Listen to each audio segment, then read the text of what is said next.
Hello friends, welcome back to my YouTube channel Khushboo official में आपका स्वागत है। कैसे हैं आप लोग की तैयारी कैसे चल रही है। आज मैं बात करने वाली हूँ जो भी यूपी पुलिस का एग्ज़ाम देने वाले हैं उनका फर्स्ट एग्ज़ाम 23 से स्टार्ट है, तो उनको लेकर के कुछ एडवाइस मैं देना चाहूँगी। आप लोग एग्ज़ाम देने से पहले, एग्ज़ाम सेंटर पर जाने से पहले आप लोग कितना देर पहले जाएंगे, क्या लेके आपको जाना है। वैसे तो जिनका 23 को एग्ज़ाम है और जिनका एग्ज़ाम सेंटर दूर है तो वो लोग तो अभी निकल ही गए होंगे। अभी ज़्यादा आप लोग को स्ट्रेस में नहीं रहना है, एकदम खुद को हल्का फील करना है। ये फील कराना है कि ये कोई बड़ा एग्ज़ाम नहीं है, ना ही कोई ज़्यादा हार्ड क्वेश्चंस आएंगे। इससे ज़्यादा मैंने तैयारियां करी हुई हैं। आप लोग विश्वास करिए कि नॉर्मल लेवल के ही क्वेश्चंस आएंगे, ज़्यादा हार्ड क्वेश्चंस नहीं रहेंगे। तो आप लोग जब बेझिझक होकर के सेंटर पे जाएंगे एग्ज़ाम देने के लिए। सेंटर पे आप जाने से कम 1 घंटा पहले आप पहुंचेंगे। जब एंट्री है उससे पहले आपको पहुंच जाना है। एग्जाम देने से पहले आपको क्या क्या अपने पास रखना है, क्या क्या चीज़ लेके जाना है, तो चलो उसके बारे में आज मैं बात करूंगी। तो आप लोग वीडियो को एंड तक देखना, लाइक करना, कमेंट करना और शेयर जरूर करना। और जो भी मेरे चैनल पर नए हो कृपया सब्सक्राइब कर लीजिए। तो फ्रेंड्स, पहली बात की आप बॉल पेन लेके जाएंगे, वो पेन जिसका नीव ज़्यादा गाढ़ा हो, जिसको गोला करने में, क्योंकि इसका एग्ज़ाम आपका पेपर पे होता है, यानी कि ऑफलाइन एग्ज़ाम्स होते हैं, तो आपको गोला में कठिनाई ना हो, तो इसीलिए आप बॉल पेन लेके जाएंगे। बॉल पेन गाढ़ा होते हैं तो आप वही पेन का यूज़ करेंगे। एक नहीं तो आप 2 पेन लेके जाएंगे। साथ में आप फ़ोटो भी रख लेंगे अपना, और अपना आईडी जैसे कि हो गया Aadhaar card, PAN card, driving licence, या फिर जो कॉलेज का आपका आईडी कार्ड है आप उसको भी लेके जा सकते हैं। और आप तो जो भी उपलब्ध हो 2-3 आप लेके जाएंगे। जैसा कि आधार कार्ड आपका ओरिजिनल होना चाहिए। अगर आप ये सोच रहे होंगे कि फ़ोटो कॉपी लेके जाएंगे तो उससे काम हो जाएगा, तो आप फ़ोटो कॉपी वहाँ आपका नहीं चलेगा, तो आपको ओरिजिनल आधार कार्ड लेके जाना है। और तीसरी बात और सबसे इम्पोर्टेंट बात कि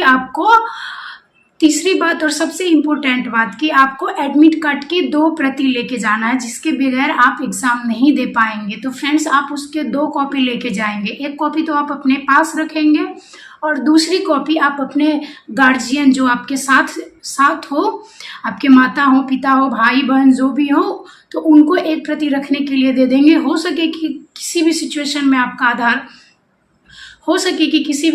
में आपका एडमिट कार्ड फट जाए या फिर खो जाए, तो उस सिचुएशन में आप दूसरा इस्तेमाल कर सकेंगे और अपना एंट्री ले सकेंगे। अगर आप ये मत सोच के रहिएगा कि वहाँ पे प्रिंट निकालने वाला होगा है, क्योंकि हमेशा हर जगह पे प्रिंट निकालने वाला मौजूद नहीं होता है। तो आप लोग को खुद साथ में 2 एडमिट कार्ड लेके जाना है। और फ्रेंड्स, बात है कि खुद को आप एकदम डिमोटिवेट ना रखें, आप मोटिवेट रहें। आपको बिल्कुल घबराने की आवश्यकता नहीं है। सबसे बड़ी बात है कि जो इतना दिन से मेहनत करे हुए हैं या फिर जो पहले एग्ज़ाम में छट चुके हैं, वो आस लगा के हैं कि इस बार हम एग्ज़ाम देंगे, तो उसी आस से आपको एग्ज़ाम्स देने हैं और क्वालिफाई होना भी है। आप दिमाग में ये मत बैठा के रहिएगा कि मेरे क्वेश्चंस बहुत हार्ड आएंगे, मैं कैसे क्वेश्चंस क्लियर कर पाऊंगी। तो नहीं, इतना आपको नहीं घबराना है, क्योंकि क्वेश्चन बहुत ही आसान आने वाले हैं। जिस तरह की आपने तैयारियां करी हैं, जो बहुत ज़्यादा मेहनत करे हैं, उनके लिए तो खैर ये एग्ज़ाम कोई बड़ी बात नहीं है।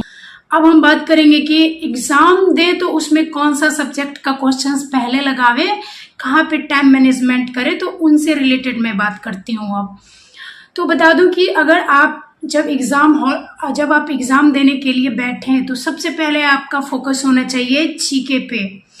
आपको अपने तरह से लग रहा होगा कि मैं कौन सा सब्जेक्ट्स को पहले अटैच करूं कि मेरा टाइम मैनेजमेंट हो पाए, लेकिन मैं अपने हिसाब से बता रही हूं। जैसा कि मैंने भी कई एग्ज़ाम्स दिए हैं, तो उसके हिसाब से मैं आपको बताऊंगी। तो सबसे पहले आपको हिंदी पे फोकस करना है। हिंदी पहले आपको क्वेश्चंस देखेंगे, और उसमें भी ये है कि ये नहीं कि हमें ये नहीं आती है तो इसमें ज़्यादा दिमाग, क्योंकि ये सब है कि एक बार आपको दिमाग में रहेगा। और जीके जीएस या फिर हिंदी ऐसा सब्जेक्ट है कि बस आपको जो याद है उसी पे आप टिक लगाएंगे, तो इसमें ज़्यादा समय नहीं लगता है। तो आप पहले हिंदी करेंगे, उसके बाद आप जीके जीएस करेंगे। दोनों को लेकर के आपको 40 से 45 मिनट में आपको दोनों सब्जेक्ट्स कर लेने हैं। ये नहीं, पहले आपको सही वाला आंसर लगाना है जो आपको आती है। पहले आप सही लगाएंगे और जिसको आप बना लेंगे, तो उसको आप गोला, जब OMR शीट पे आप गोला घेरेंगे तो आपको बाद में पता चलेगा कैसे कि मैंने ये बनाई या फिर नहीं बनाई। तो आप क्वेश्चंस पे भी एक फ़ायदा इसमें ये रहता है कि आप क्वेश्चंस पे टिक मतलब हल्का बूंदा भी दे सकते हैं या फिर क्वेश्चन पे गोला घेर सकते हैं कि इसको मैंने बना लिया है। अब बाकी जो बचेंगे वो आपको नहीं बनाने वाला रहेगा, फिर उसको छोड़ के आपको आगे बढ़ जाना है। उसके बाद आप ट्राई करेंगे।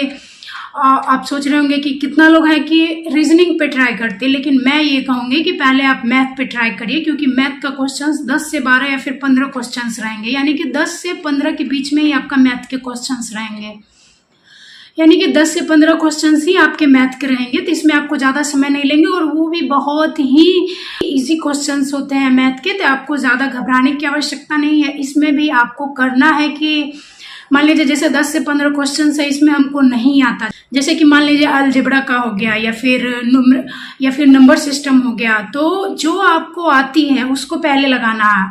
दिमाग में ये नहीं सोचना है कि मैंने इतना पढ़ाई करी और मुझे तो नंबर सिस्टम अच्छे से आती है, मुझे मेंसुरेशन अच्छे से आती है। तो आपको खुद पे ईगो पे नहीं ले लेना है क्वेश्चंस को। पहले जो आपको आवे नहीं आवे उस टाइम आपको ये नहीं करना है कि हमें क्लास में है, हमें ये नहीं आया तो ये क्या कहेगा, वो क्या कहेगा। वहाँ पे आपको कोई कुछ कहने वाला नहीं रहता। आपको उस टाइम ये नहीं सोचना है कि लोग क्या कहेंगे या फिर कोई आसपास आपके नहीं रहता देखने वाला। आपको किसी भी हाल में सिलेक्शन चाहिए। तो आप सिलेक्शन लेने के लिए जो क्वेश्चंस आपको उस टाइम आ रहा हो आप उस पर फोकस करेंगे, पहले आप उसको बनाएंगे। मान लीजिए कि जो भी अगर 12-15 क्वेश्चन उसमें हमको 10 ही क्वेश्चन आ रहे हैं तो हम उसी को पहले बनाएंगे, नहीं आ रहे हैं उसको छोड़ देंगे, उस पर दिमाग नहीं लगाना है। ये नहीं कि ईगो पे आप ले लिए क्वेश्चंस को और चलो उसी को बनाते रह गए और आपका उसी में टाइम खत्म हो गया। अगर आप कोशिश करेंगे तो 40-45 मिनट, मैंने तो रीजनिंग और जीके जीएस की बात करी है, इस दरमियान आप मैथ को भी ले सकते हैं। उसमें आप चाहेंगे तो उसमें आपका मैथ भी हो सकता है। अब इसका जब हो जाएगा फिर आप लास्ट में रीजनिंग का ट्राई करेंगे, क्योंकि रीजनिंग का कुछ ऐसा क्वेश्चंस है ना कि आप दिमाग में आपका चलने लगता होगा कि रीजनिंग तो बहुत ईजी है, रीजनिंग तो मैंने कर लिया, मैंने ऐसे तैयारियां करी है, हमसे रीजनिंग एक भी नहीं छूटेगा। तो आप ये सोच के नहीं रहेंगे, क्योंकि रीजनिंग में भी 4-5 क्वेश्चंस ऐसे होते हैं जो ट्रिकी टाइप के होते हैं, जिसमें आपका ज़्यादा समय लगेगा।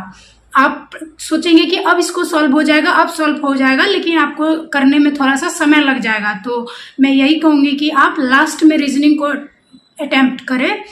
जब आपका ये सब हो जाए और आपको लगे कि मेरा समय बच रहा है, फिर आपने जो क्वेश्चंस छोड़ा हुआ है, जो आपको नहीं याद या फिर जो क्वेश्चंस आपसे नहीं बना, मैथ हो या फिर रीजनिंग हो, बचे समय में आप उसको ट्राई करेंगे। और फिर जब आपसे हो रहा है तो भी ठीक, और ज़्यादा निगेटिव मारने का प्रयास ना करेंगे। अब बात करेंगे कि इसमें कितना अटेम्प्ट करे कि सिलेक्शन होगा या फिर कितना स्कोर करके आना चाहिए। तो मैं अपने हिसाब से बताऊंगी कि आप अगर 100 से 110 अगर आप करके आते हैं ना अटेम्प्ट क्वेश्चंस, अगर आप सही करके आते हैं 110 क्वेश्चंस, तो आपको किसी भी हाल में सिलेक्शन होना ही है। आपका किसी भी हाल में सिलेक्शन होना ही है, आपका सिलेक्शन से कोई नहीं रोक सकता है। तो फ्रेंड्स यही बता दूं कि आप लोग डिमोटिवेट ना रहें, एकदम मोटिवेट शांति दिमाग से जाए कि मैं ये कर सकती हूँ। और सबसे बड़ी बात है कि आप अपने आप को, जैसा कि एग्ज़ाम 23 को है या फिर जिनका भी 25 को एग्ज़ाम है, तो उनको बताऊंगी कि एक दिन पहले आप पूरा एनर्जी फुल हो जाए। जैसा कि आप पानी पीते रहे, आप ज़्यादा मतलब आप में कमज़ोरी नहीं फील होना चाहिए कि मैं कमज़ोर हूँ। आप जितना पानी हो सके पीते रहिए, जितना भी पेय पदार्थ है आप उसको यूज करिए। इससे आपका दिमाग एकदम शांत रहेगा, अच्छे अच्छे विचार आएंगे। और आप नींद अच्छे से लीजिए और मेहनत करिए।